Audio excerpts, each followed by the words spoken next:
Hey everyone, it's Chris from Fun Tech Guys, and today I'm going to be talking to you about the switch statement within PHP. Now, I'll just pull up my Sublime, and I've created a blank switch.php page. Now, switch essentially is almost the exact same as a conditional, or complex conditional, like the if statements that we've done.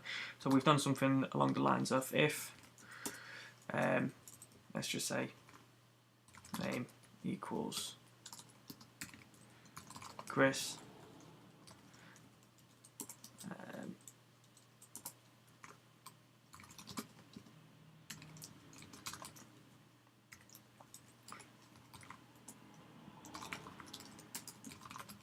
we've done something along the lines of this now in the past, and then we've passed in another argument, else if name is equal to John, echo some text for John. Now, the switch statement works in pretty much like I say, a similar way to a complex conditional like this. So if, else if, and where you're passing in multiple arguments. However, it's laid out very differently. So you can pass in, the argument at the top, and then you can have cases for each possible outcome. So how you write it is, let's just get rid of all of this. Let's just say, let's declare a variable and let's call it fruit. So we're going to work with apple. Oh, okay. So how you declare it? You go switch again. So just like an if statement. So we start an if statement like this, but we just change this to switch. We have our parentheses where we want to pass in the argument, and the argument is going to be fruit.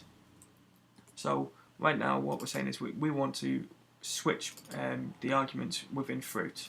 So what we do is drop down and we say case.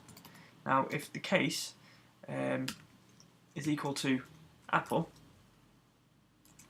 colon, not a semicolon, just a colon, echo, let's just say your fruit is green or red. Terminate that line. Oh, and break. And we can pass in. We can keep on passing in multiple arguments. So let's just say banana. Oh, banana. Colon. Echo. Your fruit is yellow. Break. And then let's just have a default. So if none of these arguments are met, let's just pass in a default argument, a default response.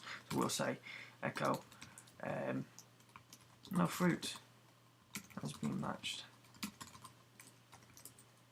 and then break this off.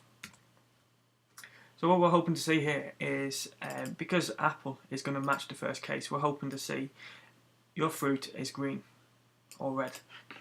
So we've come over to my browser, reload the page, and sure enough, your fruit is green. What happens if we change this to banana? Your fruit is yellow, because it's recognised it's not met, it hasn't been evaluated to true. Banana doesn't equal apple, but banana does equal banana. So it's run this block of code within here. So if we put more in here, so let's just say we echo out HR. It's recognised that banana is equal to banana, so it's run this block here. So what happens if we don't have something and we just said strawberry? Save that, come over. No fruit has been matched because it's recognised it's not matched either of these arguments, so it's just gone to the default and it's just echoed the default block. And in a nutshell, that is the switch statement. It's essentially the exact same as passing in a complex conditional like an if, else, if. It's just laid out differently. So in this case, where we were passing in, lots of different fruit, rather than us going if else if if else if else if else if else if, and it just keeps on repeating. We can just say, right, the case is banana, do this if it's equal to banana, and then break. And as I say, that's the switch statement. So I'm going to close the video off there and move on to the next one. Thanks very much for watching.